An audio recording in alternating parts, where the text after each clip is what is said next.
अभी क्या है कि 3 दिन पहले सीआईए के कुछ साथी आए थे मेरे पास, तो वो बोले कि जी आप लोगों को एक तो प्रदर्शन नहीं करना है और विरोध नहीं करना है वहाँ पे। तो मैंने कहा जी वहाँ हमारा ऐसा विरोध करने का ऐसा तो कोई है नहीं, लेकिन हाँ हम सीएम साहब से मिलेंगे ज़रूर, और जो दिक्कतें हमें आ रही हैं अब गाँव में काम करवाने की वो हम सीएम साहब से साझा करना चाहेंगे। तो सीआईए के साथी थे, वो बोले कि ऐसी नौबत आएगी नहीं, आप लोगों के तो पहले से ही ऑर्डर है कि आप लोगों को कार्यक्रम में नहीं घुसने दिया जाएगा। तो कार्यक्रम में तो भाई साहब हम जाएंगे और हमारी समस्याएं हैं वो सीएम साहब के सामने रखेंगे। अगर प्रशासन हमें रोकने का प्रयास करेगा तो अपना विरोध प्रदर्शन भी करेंगे। तो कार्यक्रम में जाएंगे आप? जी बिल्कुल जाएंगे कार्यक्रम। कौन से कार्यक्रम में जाने की बात कर रहे हैं? नांगल सिरोही हमारे ब्लॉक के अंदर गाँव पड़ता है, तो हम अपने ब्लॉक के गाँव के अंदर जाएंगे और अपनी समस्याएं हैं वो सीएम साहब के सामने रखने का प्रयास करेंगे। नांगल सिरोही में कल पहला ही कार्यक्रम नांगल सिरोही में होगा, विधानसभा में नरगढ़ की अगर आप बात करें। जी, इसमें जाने की आप लोग बात कर रहे हैं? जी, उसमें हम सारे साथी जाएंगे। हमारे आज यूनियन के ब्लॉक के हैं जितने भी पदाधिकारी हैं वो सारे मौजूद हैं। चाहे इन्विटेशन हो ना हो, देखिए हम कार्यक्रम में नहीं जा रहे, हम अपनी मांगे हैं जो दिक्कतें हैं वो सीएम साहब के सामने रखने जा रहे हैं। अब ऐसा तो है नहीं कि चंडीगढ़ जाके हम 10-12 हज़ार का तेल फूके हुआ जाए। जब हमारे राज्य हमारे जिले के अंदर आ रहे हैं, हमारी विधानसभा में हमारे ब्लॉक में आ रहे हैं, तो अपनी समस्याएं हम यहाँ रखेंगे उनके सामने। अच्छा, दबाव की बात बता रहे हो आप, जैसे तो दबाव किस तरह से बनाया? अब ये तो हमें भी समझ में नहीं आ रहा भाई साहब। ऐसा है कि पिछली 2 योजनाओं से जब से भी मैंने होश संभाला है तब से वोट मैंने बीजेपी को दिया है। मैं बीजेपी का पदाधिकारी तो नहीं रहा हूँ, लेकिन कह सकते हैं कि मैं कार्यकर्ता जरूर रहा हूँ, और आरएसएस का भी मेरे पास नगर का दायित्व है। लेकिन फिर भी पता नहीं सरकार को किस बात की चिंता है। हम कोई विरोध भी नहीं कर रहे हैं, और ये लोकतंत्र है, लोकतंत्र में अपनी बात रखने का सबको अधिकार। हम अपनी बात रखने जा रहे हैं, फिर भी सरकार पता नहीं क्यों बच रही है। आप माजरा गांव से सरपंच हैं? जी, मेरी पत्नी है जो सरपंच है माजरा गांव से। उपाध्यक्ष भी हैं आप? जी, स्टेट लेवल की एसोसिएशन के उपाध्यक्ष। अच्छा, तो क्या कोई पद के हिसाब से ही आपको टारगेट किया जा रहा है, क्या लगता है? अब सर ये तो क्या कह सकते हैं, बट ये है कि हमने जैसे 4-5 दिन पहले भी यूनियन वालों ने हमने बैठ के फैसला लिया था कि भाई जो दिक्कतें हमें आ रही हैं काम करवाने में, तो हम सीएम साहब के सामने रखेंगे। क्योंकि 2 महीने पहले सीएम साहब के साथ हमारी मीटिंग चंडीगढ़ में हुई थी, तो उन्होंने कहा था कि भाई 2-3 महीने आप इस ई टेंडरिंग की प्रणाली है इसको एक बार अपनाएं, और जो अगर दिक्कतें आएंगी तो इसको बदलने का काम करेंगे। आज मेहंदड़ ब्लॉक की ये हालत है कि न तो कोई एस्टिमेट तैयार हुए आज तक ई टेंडरिंग के, और जो पैसे आए थे, जो 1100 करोड़ की एक सरकार ने जारी किया था गाँवों के नाम से, तो उसके अंदर डोंगल से पेमेंट होनी थी। आज तक ये प्रेशर बनाया जा रहा है कि एक ई टेंडर का प्रस्ताव देना जरूरी है, तभी आप लोगों की पेमेंट निकलेगी।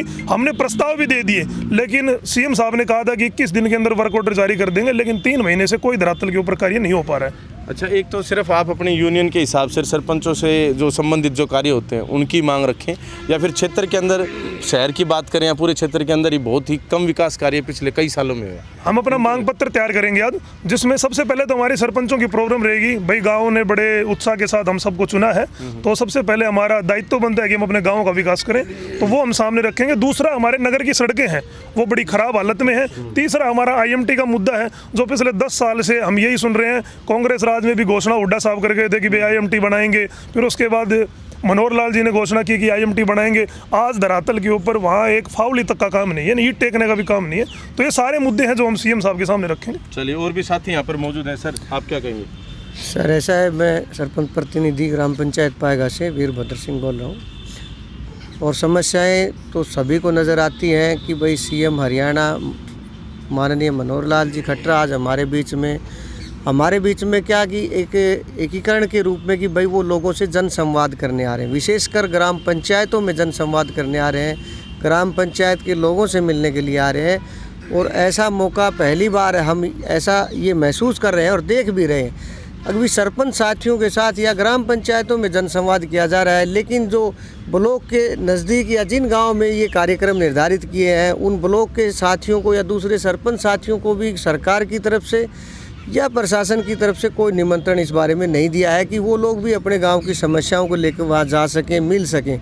ऐसी अनुमति शायद किसी सरपंच को नहीं दी गई है कि भाई अपनी मांग रख सकता है।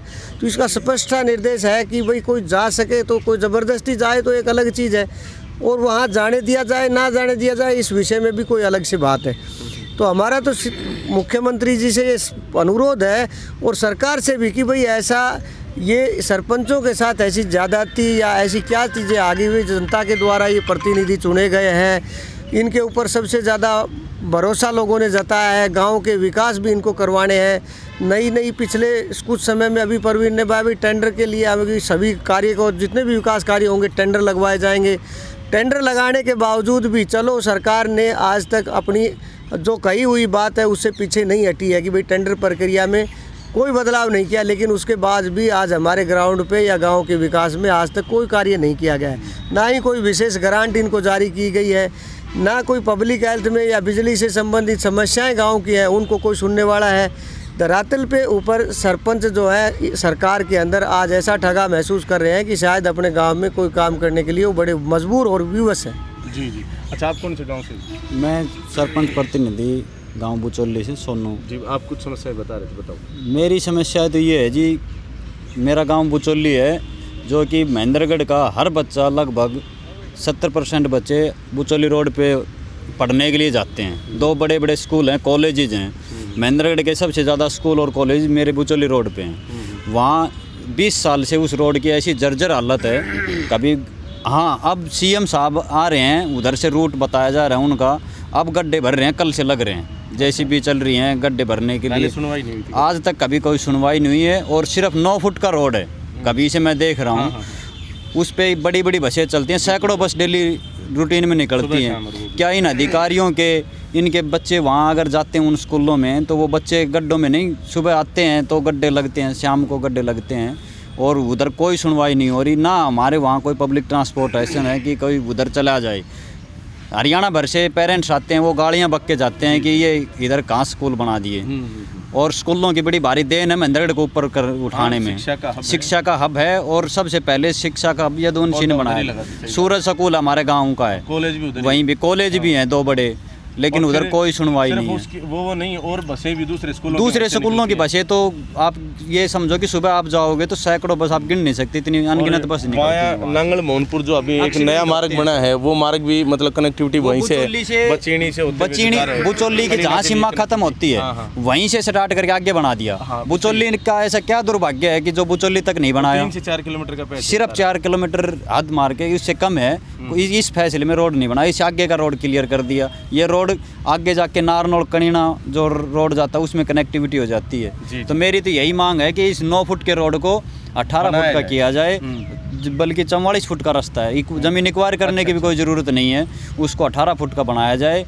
और सीएम साहब ऐसा तो हर महीने आ जाएं तो कम से कम हमारे गांव के लोगों का गुजारा हो जाए कि वो रोड के गड्ढे मिट जाएं। जी, ये काफ़ी बार हम अलग अलग लोगों से अभी फ़िलहाल पिछले 3 दिन के अंदर ही सुन चुके हैं कि सीएम साहब बार बार आया करो, यहाँ विकास तो कम से कम हो जाए, क्योंकि जो मूलभूत जो है ना सड़कें की बात आ रही है, देखो घर से निकलते आदमी को सड़क चाहिए, वो भी अभी रिपेयर की जा रही हैं।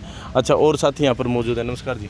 नमस्कार। क्या कहेंगे, नोता वगैरह नहीं आया, ऐसा कुछ बताया जा रहा है? शमशेर भाई, सबसे पहले तो मैं आप लोगों का धन्यवाद करता हूं कि आप जो इस शहर की समस्याएं हैं, इस रोड की समस्याएं हैं, इस एरिया की समस्याएं, उनको अपनी मीडिया के माध्यम से जो है प्रशासन को अवगत कराते रहते हो, लेकिन प्रशासन इनके ऊपर कोई गौर नहीं करता। ये हमारे लिए एक दुर्भाग्य की बात है। दूसरी बात, हम मुख्यमंत्री का यहाँ आने पे बहुत स्वागत करते हैं और अभिनंदन करते हैं। वो हमारे इस एरिया की सुध लेने के लिए आए, और हम तो यही कहेंगे कि मुख्यमंत्री हर महीने यहाँ पे आएँ और जनता की जितनी समस्याएं हैं उनको सुने, देखें।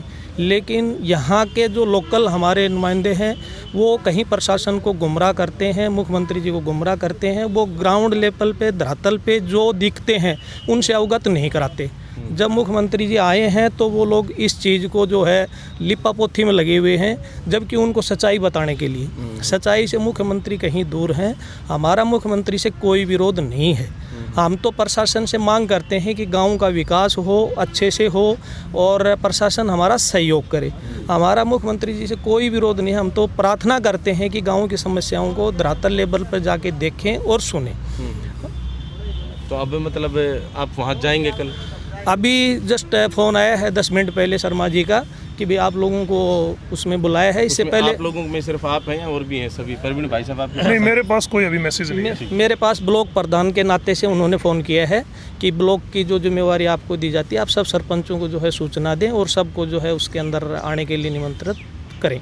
जी भाई साहब, पाली से सरपंच हैं। सर जी नमस्कार। सबसे पहले तो आपका बहुत बहुत धन्यवाद सर, आप हमारी आवाज़ को आगे तक लेता। देखिए, कॉमन सवाल तो जो है ना हो चुके हैं, मैं एक अलग से जवाब आपसे चाहिए मेरे को। जी सर। आप पाली से हैं, पाली और जस्ट इसी रोड पर आगे खुडाना, सड़क खराब थी, अब बन रही है बड़ी मुश्किल से। जी सर। खुडाना में आईएमटी विषय पर क्या कहेंगे? सर, आईएमटी के बारे में बिल्कुल कुछ भी अब तक कोई सूचना नहीं है।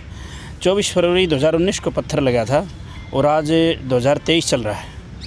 जब यहाँ कुछ सरसराट होता है, जैसे मुख्यमंत्री जी आते हैं, हाँ हाँ तब हल्की सी चर्चा होती है, बस अब काम शुरू होने वाला है। अभी भी लेटेस्ट चर्चा शुरू हुई यही है है कि अब बस काम शुरू होने वाला है। अब वो शुरू कब होगा ये तो हमें पता नहीं, इसका कंफर्म नहीं, क्योंकि इसको तो प्रशासन जाने, सरकार क्या चाहती है।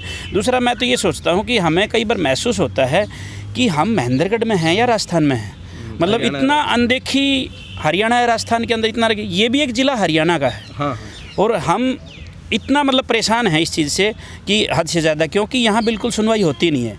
मैं तो मुख्यमंत्री जी से ये एक उम्मीद करता हूँ कि ज़्यादा नहीं, हर महीने नहीं आ सकते तो कम से कम 3 महीने में, 6 महीने में एक बार यहाँ आए। जैसे भाई सरपंच ने बताया कि कम से कम गड्ढे तो भर जाएँ, तो अगर वो 6 महीने में आते रहें। अब वो प्रदेश के राजा हैं और हमें कोई समस्याएँ हैं नीचे लेवल तक कोई सुनी नहीं जाती, तो हम किसको कहें? हम उन्हीं के आगे अपनी मांग रख सकते हैं, लेकिन वो हमारी अगर इतनी अनदेखी करेंगे तो हम कैसे अपना काम कर पाएंगे? हम सुचारू रूप से काम नहीं कर सकते। बिल्कुल सही। दूसरा कि जब हम काम करते हैं तो कहीं न कहीं ऐसी अड़चन गांव के अंदर आती। चल ठीक है, ग्रांट वगैरह का भी अभी तक कोई 6 महीने हो गए हमें सरपंच बने, अभी तक गोल मोल बातें रखी जाती हैं। ब्लॉक में पूछते हैं ग्रांट बोल, पता नहीं, बस ना हाँ कहते हैं ना कहते हैं। प्रशासन की जहाँ तक आप कहें कि कहीं चोरी हो रही है, कहीं कुछ हो रहा, प्रशासन भी साथ नहीं दे रहा, तो हम अपनी बातें रखें किसके सामने? सबसे बड़ी समस्या तो ये है, मतलब कोई धनी दौर नहीं है, कोई है ही नहीं। तो इसलिए मेरी गुजारिश है मुख्यमंत्री महोदय से कि भाई हमारी जो मांगे हैं वो एक बार सुन लें, क्योंकि हम भी इसी प्रदेश के रहने वाले, इसी ज़िले के रहने वाले हैं। जब उन्होंने यहाँ कार्यक्रम रखा था, कम से कम हमें मैसेज तो देना था। हाँ, सभी दूसरे जो गांव के सरपंच हैं कम हाँ। से कम वो तो जाएं वहाँ पर। बिल्कुल, हमें कोई मैसेज नहीं दिया गया, इसलिए हमें आपके सामने ये बातें बतानी पड़ी। जी, आप क्या कहेंगे भाई साहब? नमस्कार जी, शमशेर से भाई। हम तो ये कहेंगे खट्टर साहब जो आए हैं यहाँ पर उनका बड़ा बड़ा धन्यवाद। और हम तो ये कहेंगे कि हर महीने नहीं तो भाई साहब सरपंच की वजह से मतलब 3 महीने या 4 महीने में एक बार तो दौरा करना चाहिए। और ये कह रहे हैं कि सरपंचों को ना बुलाकर ये अच्छा काम नहीं है। क्यों? सबसे बड़ा जो सरपंच है गांव का बड़ा वही होता है, उनको ही पता है गांव में क्या कमियां हैं, उनसे पूछा जाए। ये बार बार पूछने से कोई अच्छी बात नहीं है। हम तो खट्टर साहब को सुनियोजित के भी आरोप लग रहे हैं कि सुनियोजित लोग होते हैं, वही सवाल। हाँ, वही पूछते हैं। खट्टर साहब तक तो जाने ही नहीं देते कोई भी बात। तो हम तो यही कहेंगे भाई खट्टर साहब आए हैं, हमारे लिए बहुत बढ़िया है। महेंद्रगढ़ का कुछ तो कार्य हुआ है, हाँ, सही बात। कुछ तो हुआ है, इससे आगे फिर आए फिर होंगे। लेकिन हम ये कह रहे हैं सरपंचों से अगर बात करके ये अगर समाधान हो जाए तो बहुत बढ़िया है। जी, आपका कौन सा गाँव है जी? दोलोटर गाँव है जी। आप भी सरपंच हैं जी। आपका कौन सा गाँव है? अच्छा, तो आप कुछ कहना चाहेंगे? कुछ नहीं जी, समस्या तो वही है। रोड देख लो, पानी देख लो, हमारे तो बॉर्डर पर काम पड़ता है, पानी की बड़ी समस्या है। रोड तो आप मानो नहीं रोड है या नहीं है, गड्ढे रोड आपका ही बचा है साहब? बस तो हमारे है जी। तो बस कुछ हो जाए।